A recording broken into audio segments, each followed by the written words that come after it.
I chose to read The Freedom Riders.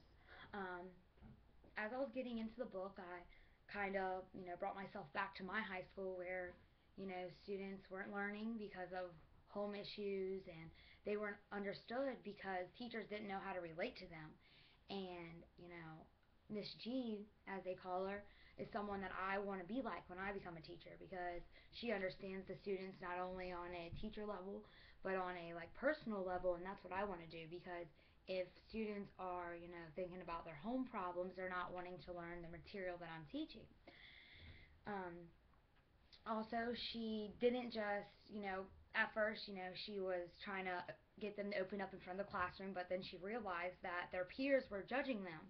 So she had them, write in their diaries and explain to her what was going on in their life.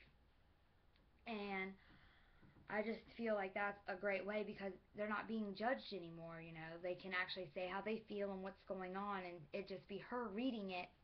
And I just feel like she understands the students and, she let them open up to her and, build a trust because I know that if I didn't trust my teachers or the people that, that are teaching me, if I can't trust them, then why would I want to learn the material? How do I know they're not telling the truth? Like, she took the time to get to know her students, understand what their problems were, help them with their problems. She was a very broad character. She grew as a person as her students were growing. She was growing with them.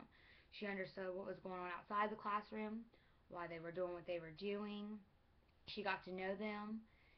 They built a trust like a family. Like, and at the end, the beginning they didn't really like each other. They were all like spread out and had their little cliques, black, white, Hispanic.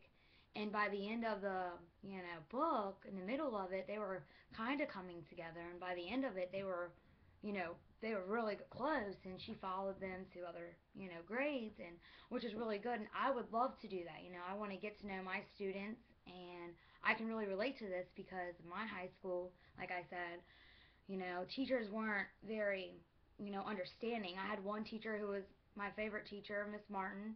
You know, um, she got to know her students. She helped you with home life. She helped me with my home life, just like Miss G did in the book, Freedom Riders. I think that if a teacher gets to know you outside of a classroom, then she's really doing her job because you don't stop your job at 3 o'clock. When school bell rings. You're working all the time. You got to get kids to where they need to be, and that's what I want to do, and that's what Miss G accomplished. She made them like a family, and she understood where they came from, where they're going, and she made sure that they had a bright future. And that's a very inspirational book.